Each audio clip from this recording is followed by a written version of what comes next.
Hello guys, the depth queen स्वागत करती है अपने डीप डेप्थ वर्ल्ड में। और आज मैं बात करूंगी आलिया भट्ट के बारे में।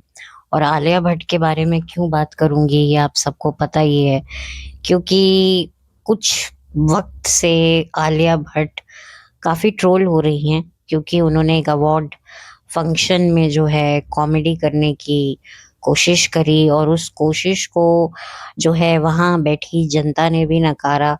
और साथ ही साथ देखने वाली जनता जो उन्हें ओटीटी पर देख रही थी या किसी ऐप में देख रही थी मोबाइल के, उन्होंने भी नकार दिया। और उसके बाद से पूरा सोशल मीडिया आलिया भट्ट को क्रिटिसाइज कर रहा है। देखिए, आलिया भट्ट को तो क्रिटिसाइज कर रहा है, लेकिन इसका कहीं ना कहीं फायदा उस चैनल को होगा जिस चैनल पर ये अवार्ड टेलीकास्ट होंगे। क्योंकि भले ही देखो, आर्टिस्ट ने अपना काम किया, उसको पैसे मिल गए, खत्म बात। लेकिन जो काम उसने किया है, अब जो पैसा जो चैनल ने, जो स्पॉन्सर्स ने आर्टिस्ट को दिया है, उसको रिकवर भी तो करना है। तो एक तरीके से जो भी आलिया भट्ट ने जैसा भी परफॉर्म किया है, और आप देख सकते हैं कि उसके परफॉर्मेंस को हर जगह पर ट्रोल किया जा रहा है, डिस्कस किया जा रहा है। तो जिन लोगों ने नहीं देखा होगा, उनके अंदर भी ये बेचैनी, बेकरारी बढ़ रही होगी कि कब ये टीवी पर ऑन एयर हो और हम लोग देखें। क्योंकि बहुत सारे लोग ओटीटी प्लेटफॉर्म्स पर जाकर चीज़ें नहीं ढूंढ सकते। आज भी हमारे घरों के जो बड़े बुजुर्ग हैं, उनको ये नेटफ्लिक्स, amazon, जी5, ये जियो हॉटस्टार, ये जितने भी ओटीटी प्लेटफॉर्म्स हैं, उनको कंट्रोल करना नहीं आता है। या तो उनके बच्चे उनको चला के दे देते हैं, या उनके पोते पोती नाती हैंडल करते हैं। उनका काम होता है सिर्फ देखना और उस एंजॉय करना। तो ये बड़े बुजुर्गों के साथ होता है। तो उनको ज्यादा जो कंफर्टेबल है वो टीवी लगता है, क्योंकि टीवी का जो रिमोट होता है उसको वो ऑपरेट बहुत अच्छे से कर सकते हैं। लेकिन ओटीटी ऐप की जो टेक्निक्स होती हैं वो उनको नहीं समझ में आती है, जो कि बिल्कुल फेयर इनफ है। हमारे भी घरों में हमारे पेरेंट्स को काफ़ी चीज़ें नहीं आती हैं, चाहे वो मोबाइल की हों, चाहे वो ओटीटी प्लेटफॉर्म से जुड़ी हों। कैसे इंस्टॉल करते हैं, कैसे देखते हैं, कैसे अपडेट करते हैं, बहुत कुछ सारी चीज़ें आप लोगों को भी पता होंगी। इवन मोबाइल में भी बहुत कुछ इंस्टॉल होता रहता है, अपडेट मांगता रहता है। ये रिसाइकिल बिन, ये सारी चीज़ें अभी भी उनकी समझ से परे हैं। क्योंकि जो हमारे पेरेंट्स की या हमारे दादा-दादी, नाना-नानी की जो जनरेशन है, वो बहुत ही मतलब सिंपल उन्होंने ज़िंदगी जी है। और जो हमारी जैसी जो जनरेशन है, उसने सिंपल से अब एकदम से हाईटेक लाइफ में कदम रखा है। और जो हमसे भी आगे की जनरेशन है, वो तो ख़ैर पैदा ही ऐसे माहौल में हुई है जहाँ पर गैजेट्स वग़ैरह मतलब उनके आस-पास उनको बचपन से ही देखने को मिलते हैं। तो ये सबकी अपनी-अपनी रिक्वायरमेंट्स हैं। तो अब आप सोचिए कि जब भी ये ऑन एयर होगा किसी भी चैनल पर, जिस पर भी ये ऑन एयर होगा, कभी भी होगा, मुझे एग्जैक्टली नहीं पता है कि क्या ये ऑन एयर टीवी पर हो गया है या नहीं हो गया है। और अगर नहीं हुआ है और ये जब भी होगा, डेफिनेटली लोग जाकर देखेंगे तो सही आलिया भट्ट को। और हो सकता है देखने के बाद भी ट्रोल उनका दोबारा से बैक गियर मारे, दोबारा से हो। लेकिन इससे जो शो के करता धरता है, उनको कहीं न कहीं स्पॉन्सरशिप, टीआरपी तो मिलेगी ही मिलेगी। क्योंकि एक ज़माना हुआ करता था जब अवार्ड फंक्शन को काफ़ी अच्छी रेटिंग्स मिलती थी, क्योंकि सब बड़े चाव से फैमिली बैठ कर के अवार्ड्स वग़ैरह देखती थी। क्योंकि बड़े जेन्युइन सबको लगते थे, बहुत ही लगता था कि जो भी जिसको भी मिल रहा है वो कहीं न कहीं वो चीज़ें डिज़र्व कर रहा है। लेकिन अब तो ख़ैर सबको पता चल गया है कि अवार्ड्स की क्या हकीकत है। इसी वजह से day by day awards function का जो चार्म है, वो ख़त्म सा होता जा रहा है। अब ऐसा क्या करें कि वो अवार्ड का जो चार्म है वो वापस आए? तो अब ये जो इनकी पीआर टीम्स वग़ैरह होती हैं, ये कहीं न कहीं फिर ऐसे उल्टे-सीधे दिमाग लगाकर ऐसी-ऐसी हरकतें करवाती हैं, जिनसे पब्लिक का ध्यान जाए। देखिए, ये पहले भी हरकतें होती थी, लेकिन अब थोड़ी-सी एक अलग लेवल पर होती हैं, क्योंकि अब सोशल मीडिया है। तो पहले इतना सोशल मीडिया नहीं होता था। पहले सिर्फ़ हमें एडवर्टाइज़मेंट में, अवार्ड्स में क्या होने वाला है, कमिंग अप में दिखता था। बहुत रेयर ऐसा होता था कि पहले कुछ चीज़ें सामने आ जाती थी, अव्वल तो आती नहीं थी। लेकिन अब क्या है कि देखिए अवार्ड जब टेलीकास्ट होंगे टीवी पर, तो उससे पहले ही इसको एक प्रमोशन तो मिल गया। अब ये जब टीवी पे आएँगे तो लोग बैठ कर के देखेंगे कि देखें तो सही आलिया ने क्या गुड़-गोबर की है। तो इससे देखिए नुकसान तो किसी का भी नहीं हुआ है। नुकसान अगर किसी का हुआ है तो पब्लिक का हुआ है कि बेकार में इन लोगों को ट्रोल करके पब्लिक को लगता है कि हम इनको कोई सलाह-मशवरा देंगे, तो फिर ये थोड़े से सुधरेंगे, ऐसा कुछ नहीं है। क्योंकि इनकी जो ऐसी ऊट-जलूट हरकतों पर भी इनको जो है क्रिटिसिज़्म मिलकर इनको पब्लिसिटी तो मिल जाती है, क्योंकि आज की तारीख में एक आर्टिस्ट को इज़्ज़त नहीं चाहिए, उसको चाहिए सिर्फ़ फ़ेम, और वो उसको कैसे भी मिले, उसके बारे में बस चर्चा होनी चाहिए, भले ही उसको क्रिटिसाइज़ करके चर्चा मिले, बट चर्चा होनी चाहिए उसकी। तो अब ये आर्टिस्टों की मेंटालिटी बहुत ज़्यादा बदल गई है। ना चाहते हुए भी अब सब ऐसा ही करने लगे हैं। पहले आर्टिस्ट होते थे, वो चाहते थे कि हमें शोहरत मिले और शोहरत के साथ इज़्ज़त मिले। अब लोगों को लगता है कि भई शोहरत मिले, इज़्ज़त ना मिले, ज़िल्लत ही मिले, लेकिन कुछ तो मिले। तो ये वाली बात हो गई है। तो इस वजह से ये जो एक मैटर हुआ है आलिया के साथ में, ये इस मैटर के पीछे जो मैं डिकोड कर पाई हूँ, वो मैंने आपके साथ शेयर कर दिया। चलो ये तो हो गई ये बात। अब मैं बात करूँगी कॉमेडी के बारे में, जो कैसे लोग करते हैं। देखिए, मैं हमेशा से कहती हूँ कि कॉमेडी सबसे ज़्यादा मुश्किल होता है। ये कॉमेडी करना इतना बच्चों का खेल नहीं है।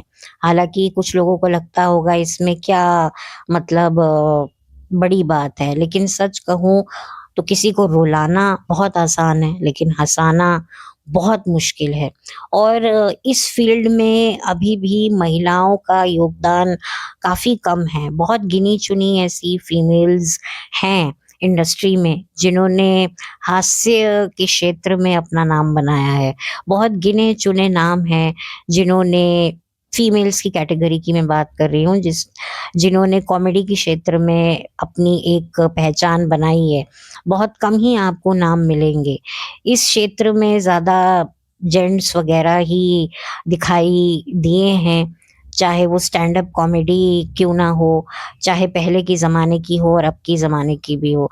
अभी भी महिलाएँ करती हैं स्टैंड अप कॉमेडियन, कई मुझे वीडियोज़ वग़ैरह इंस्टाग्राम पर दिखते हैं, रील्स दिखते हैं। लेकिन आज भी आप देखा जाए तो इस क्षेत्र में महिलाएँ अभी इतना खुलकर नहीं आ पा रही हैं, जितना दूसरे क्षेत्रों में महिलाएँ काफ़ी मतलब अपना जलवा दिखा रही हैं। चाहे वो बॉक्सिंग हो, एक्शन हो, मतलब ये एक कॉमेडी एक ऐसा फ़ील्ड है जिसमें अभी भी महिलाओं का हाथ थोड़ा-सा तंग है। मैं जानती हूँ कि ये सुनने में अच्छा नहीं लगेगा, पर ये सच है। लेकिन हाँ, पर्दे के पीछे मैं ये कह सकती हूँ कि औरतों का ऐसा नहीं है कि सेंस ऑफ ह्यूमर होता नहीं है, बट अनफॉर्च्यूनेटली वो सेलिब्रिटीज़ नहीं होती, या किसी को कैमरे पर आकर करना पसंद नहीं है। मैं ये नहीं कहती कि औरतों के पास अच्छा सेंस ऑफ ह्यूमर नहीं होता है, लेकिन जिनके पास होता है, उनके पास प्लेटफ़ॉर्म नहीं होता है, या फिर किसी को प्लेटफ़ॉर्म पाने का शौक ही नहीं होता है। लेकिन मैं ये पॉडकास्ट की दुनिया में, जैसे कि फेसलेस जो पॉडकास्टर्स हैं, फीमेल पॉडकास्टर्स हैं, मैं इनमें ये टैलेंट देखती हूँ कि किस तरीके से मिनट-मिनट में अपनी आवाज़ें बदल कर या अपना एक अच्छा-सा सेंस ऑफ ह्यूमर दिखा कर के कैसे एक एंटरटेनिंग पॉडकास्ट बनाया जाता है, ये मैंने सीखा है यूट्यूब की इन फेसलेस पॉडकास्टर्स से, फीमेल पॉडकास्टर्स की मैं बात कर रही हूँ। मैं यहाँ मेल की बात नहीं कर रही हूँ। मेल तो कर ही लेते हैं अच्छे तरीके से, लेकिन मैं फीमेल से काफ़ी ज़्यादा इम्प्रेस होती हूँ। मेरी जो खुद की जो फ्रेंड्स हैं, जैसे कि टेबल टॉक 2.0, अनियन, ये दोनों को तो मैं सुनती हूँ और इनका बड़ा ही गज़ब का सेंस ऑफ ह्यूमर मुझे लगता है। एंड ऑफ कोर्स एक कॉफ़ी बी करके हैं, वो तो मतलब सेकंड-सेकंड में अपनी आवाज़ की मिमिक्री चेंज करती हैं, जिस कैरेक्टर के बारे में बात करती हैं, तुरंत उस आवाज़ पे वो स्विच कर जाती है, तो ये बहुत बड़ा टैलेंट मुझे लगता है। और और भी बहुत सारी फीमेल्स हैं जिनका कहीं न कहीं अंदाज़ में, लिहाज़ उनका जो बोलने का जो तरीका है, वो कहीं न कहीं फ़नी है। लेकिन ये कुछ ऐसे फीमेल पॉडकास्टर्स हैं, जो वाक़ई इस तरीके से मतलब मिमिक्री करती हैं कि वाक़ई हँसी आ जाती है। तो ऐसा नहीं है कि फीमेल्स में कोई कमी है, इस चीज़ को, कॉमेडी को वो समझती नहीं है, बट वही वाली बात है कि अभी भी जो है इस क्षेत्र में महिलाएँ नहीं आगे आई हैं, जो कॉमेडी के क्षेत्र में आगे आना चाहती हैं, तो डेफ़िनेटली मैं चाहूँगी कि वो अपने स्किल्स पे काम करें और देखें। तो डेफ़िनेटली कुछ कुछ होंगी और कुछ हैं भी, लेकिन इतना ज़्यादा उनको वो मिला नहीं, और जिसके पास वाक़ई टैलेंट है, उनको ऐसा चाहिए नहीं होता प्लेटफ़ॉर्म, उनको नहीं फ़ेमस होना होता। हाँ, कुछ पॉडकास्टर्स हैं, फेसलेस हैं, तो वो अपनी एक बात लोगों तक अपने एक मज़ाकिया अंदाज़ में पहुँचाती है, वो भी एक बात होती है। लेकिन हैं कुछ, मैंने देखी हैं, फीमेल्स के अंदर भी क्वालिटी होती है, लेकिन इतना वो प्रमोट ना हो पाती हैं, ना खुद को कर पाती हैं। तो मैं ये बात कर रही थी। मैं यहाँ पर बिल्कुल भी महिलाओं को डिग्रेड नहीं कर रही हूँ कि महिलाएँ कुछ कर नहीं सकती हैं। हास्य के क्षेत्र में बिल्कुल कर सकती हैं, और कुछ ने तो किया भी है, बहुत सारे नाम हैं, आप लोगों को पता ही है। नाम कम हैं लेकिन हैं, ऐसा नहीं है कि पॉसिबल नहीं है। तो यहाँ पर मैं बात करूँगी, मुझे जब मैंने आलिया भट्ट को ये शो को होस्ट करते हुए देखा, तो मुझे याद आई प्रियंका चोपड़ा की। प्रियंका चोपड़ा ने भी ज़ी सिने अवार्ड सन 2011 को होस्ट किया था शाहरुख खान के साथ में, और किस तरीके से लोगों का ध्यान खींचा था प्रियंका चोपड़ा ने। एक तरीके से आप देखेंगे कि जो इस तरह के अवार्ड फंक्शंस होते थे, ज़्यादातर जितना जब से मैं अवार्ड फंक्शंस को देखने लगी हूँ, फीमेल्स के साथ में बहुत कम अवार्ड फंक्शंस को होस्ट किया गया है। जैसे कि अर्चना पूरन सिंह को तो मैंने देखा है जावेद जाफ़री के साथ में होस्ट करते हुए, या फिर कुछ अलग अंदाज़ में बात करनी हो तो मलाइका अरोड़ा को भी मैंने देखा है। लेकिन जब बात कॉमेडी की आती है, तो अर्चना पूरन सिंह को तो मैंने देखा है। और यहाँ पर फिर उसके बाद जो है, प्रियंका चोपड़ा ने स्टेज शेयर किया था, एक बार शाहरुख खान के साथ ज़ी सिने अवार्ड, और दूसरा रणबीर कपूर के साथ ये फ़िल्म फेयर अवार्ड। तो 2 बार जो है प्रियंका चोपड़ा को ये अपॉर्च्युनिटी मिली, और जब प्रियंका चोपड़ा को ये अपॉर्च्युनिटी मिली, तो हर किसी ने उनकी तारीफ़ करी, क्योंकि मैंने तो ख़ैर वो एपिसोड इतना देखा नहीं है, लेकिन मैंने सुना है कि लोगों ने काफ़ी एप्रिशिएट किया था। तो यहाँ पर मैं ये बात कहना चाहूँगी कि ऐसा नहीं है कि महिलाएँ चाहें तो बहुत कुछ कर सकती हैं, लेकिन उनको मेहनत की, अगर वो अपने पर, अपनी स्किल्स पर मेहनत करें, तो फिर वो ऐसे क्षेत्रों में भी अपना नाम बना सकती हैं, जहाँ पर किसी को उम्मीद ना हो। अगर मैं प्रियंका चोपड़ा की बात करूँ, तो प्रियंका चोपड़ा ने अपने करियर के स्टार्टिंग में कुछ कॉमेडी मूवीज़ की हैं, जैसे मुझसे शादी करोगे। अगर आप वहाँ प्रियंका को देखेंगे, तो आपको कोई प्रियंका का कोई सेंस ऑफ ह्यूमर आपको नहीं दिखेगा, आपको ओवर एक्टिंग करती हुई प्रियंका चोपड़ा दिखेंगी।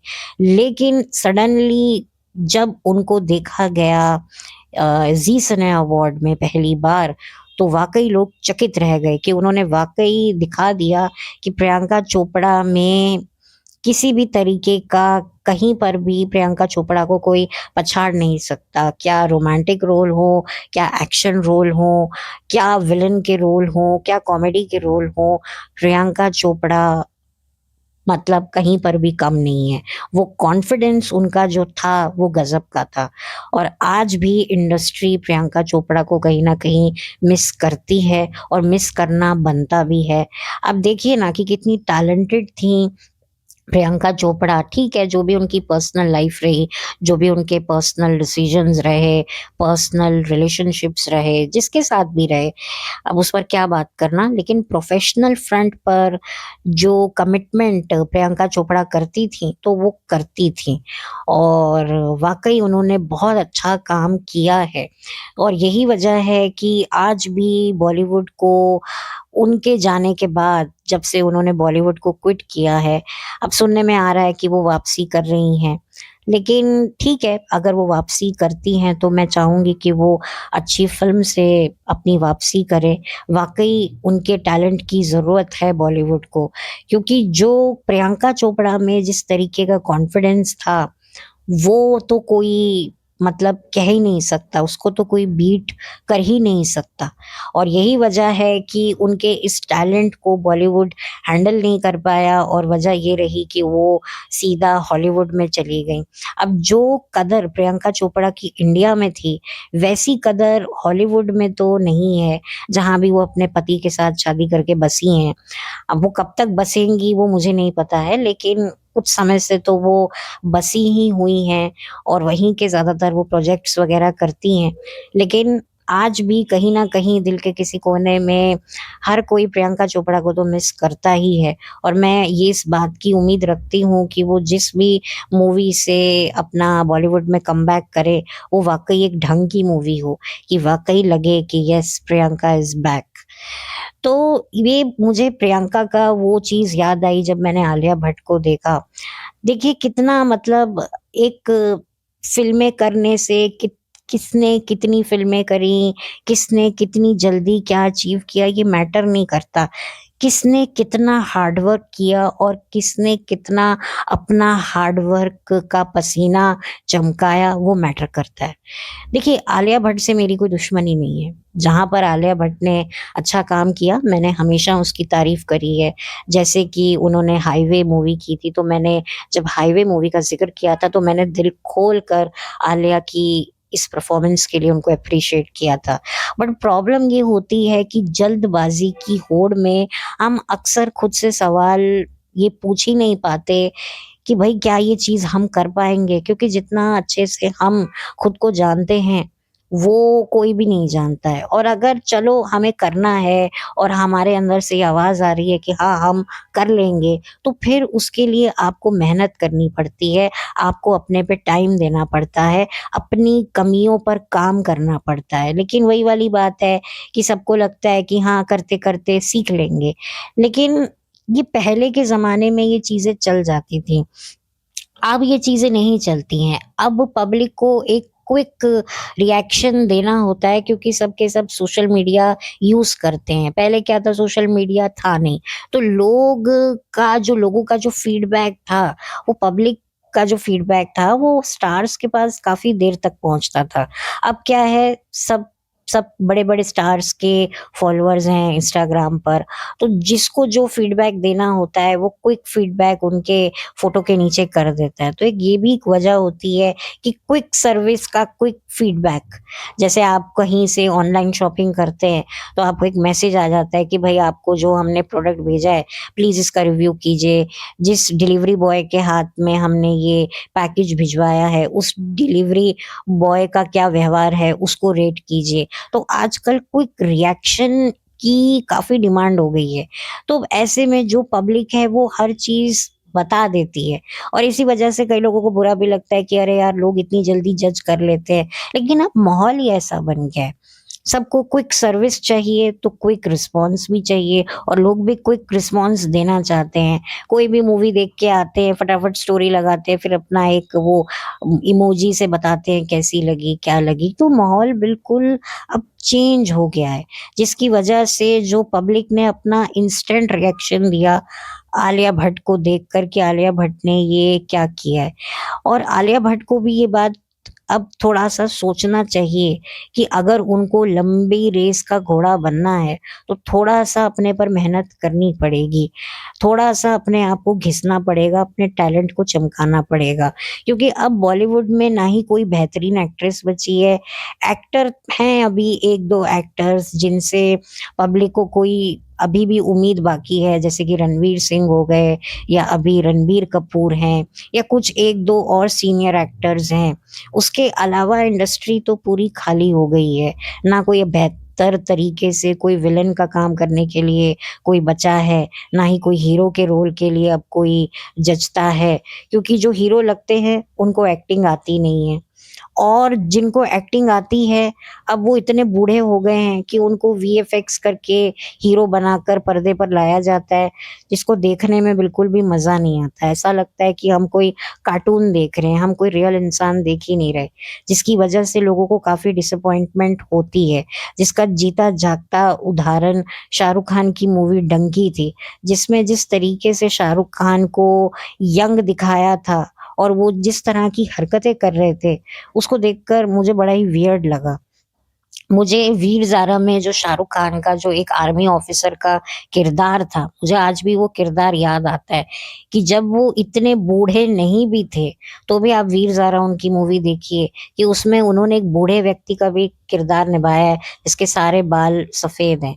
कितने बेहतरीन तरीके से निभाया है। और अब उनकी वाक़ई उम्र हो गई है, तो उनको जवान बना दिया है, उनको यंग दिखाया है और वो जैसी उस पिक्चर में बालड़ी हरकतें कर रहे थे, वो बिल्कुल भी उन पर सूट नहीं कर रही थी।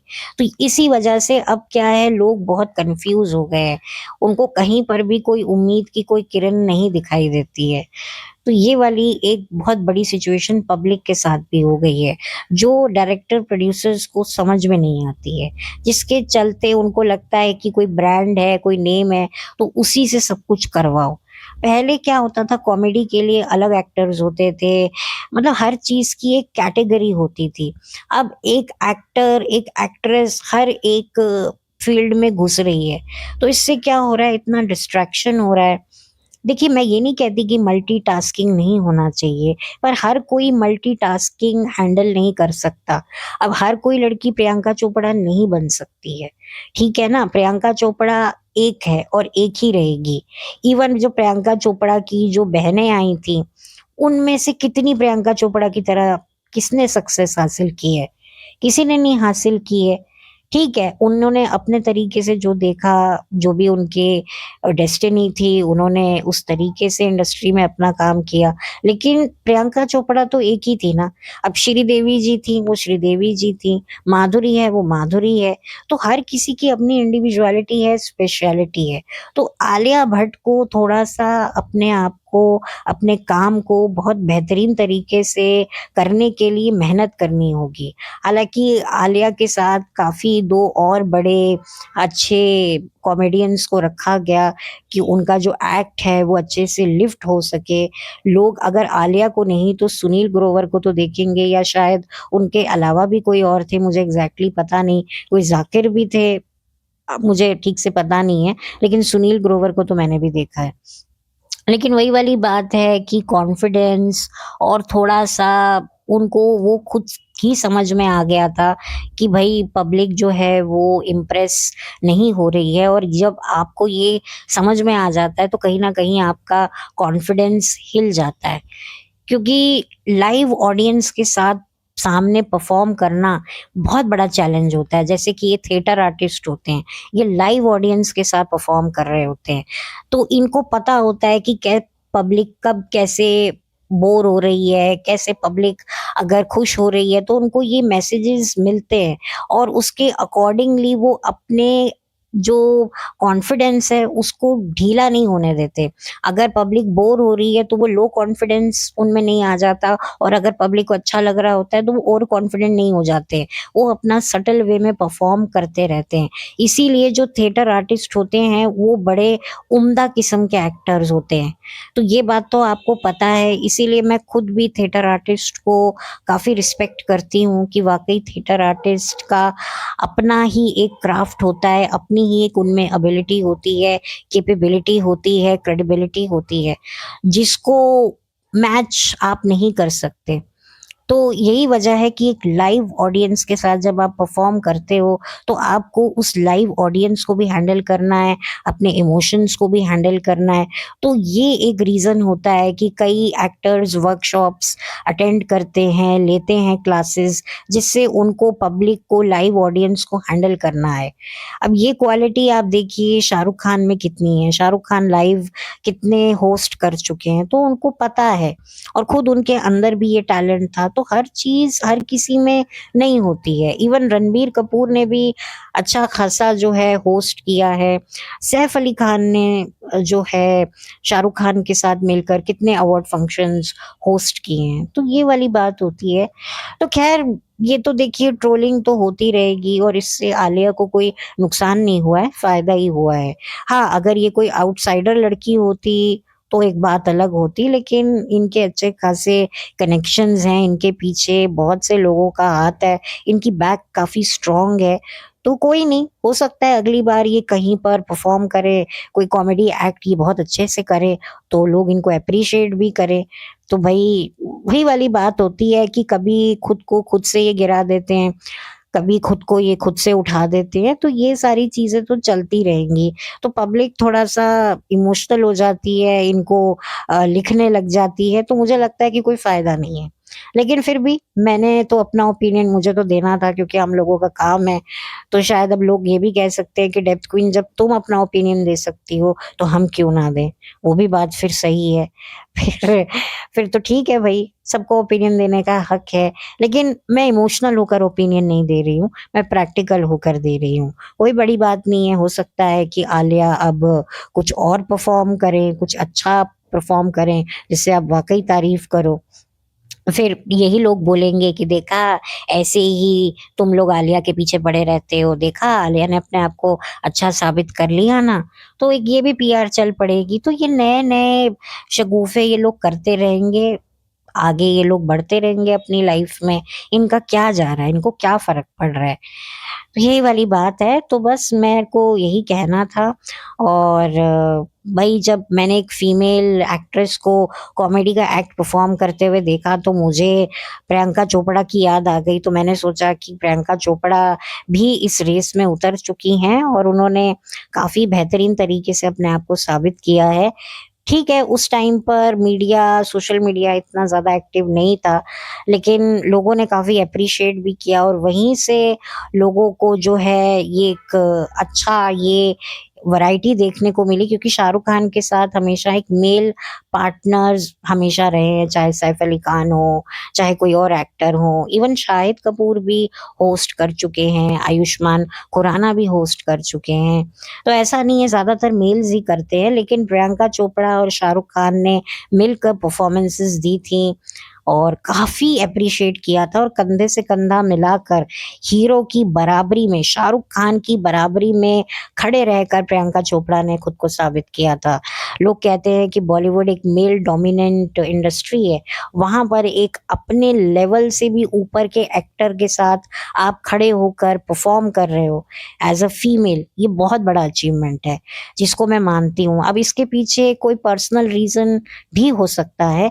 मैं ये नहीं कहती हूँ कि प्रियंका चोपड़ा के पर्सनल कनेक्शंस नहीं रहे होंगे कभी बॉलीवुड में, बिल्कुल रहे होंगे। बिना कनेक्शंस के तो कोई भी आउटसाइडर एक्ट्रेस के लिए सर्वाइव करना बहुत मुश्किल होता है। ज़्यादातर ये आउटसाइडर का जो टैग है, ये मेल्स के लिए लगता है, फीमेल्स के लिए इतना नहीं लगता है क्योंकि वो बहुत ईज़िली इन सब में जेल हो जाती हैं। तो ये वाली बात है। ख़ैर अब जो भी है, अब इसके ऊपर अब क्या और ज़्यादा बात करना, जो मुझे कहना था वो मैंने कह दिया। अब आपको पता नहीं मेरा कहा हुआ कैसा लगेगा, वो तो आप लोग बताइएगा कमेंट करके। तो वीडियो अच्छा लगा हो तो प्लीज़ लाइक कीजिए, कुछ कहना चाहते हैं तो कमेंट कीजिए, मेरा वीडियो किसी के साथ शेयर करने लायक लगता है तो ज़रूर कीजिए। और अगर मेरा चैनल आपको पसंद आया हो, मेरे पॉइंट ऑफ व्यू पसंद आए हों तो प्लीज़ मेरे चैनल को सब्सक्राइब कीजिए। और ये मेरा पॉइंट ऑफ व्यू था, किसी के लिए भी कोई हेट नहीं है। प्रियंका चोपड़ा के लिए तो क्या हेट होगी, मैं तो खुद उनके टैलेंट को बहुत एप्रिशिएट करती हूँ और आलिया भट्ट के लिए भी ऐसा कुछ मेरे मन में नहीं है। और जो भी चीज़ें हुई हैं मैंने अपने तरीके से उनको डिकोड भी किया है। तो बाकी अगर आपका कोई और पॉइंट ऑफ व्यू है तो आप भी बताइएगा। तो इसी के साथ अब मैं इस वीडियो को बंद करती हूँ और बहुत जल्दी मिलती हूँ आपसे एक नए ब्रांड न्यू वीडियो के साथ। तब तक के लिए have a blessed day. Thank you so much.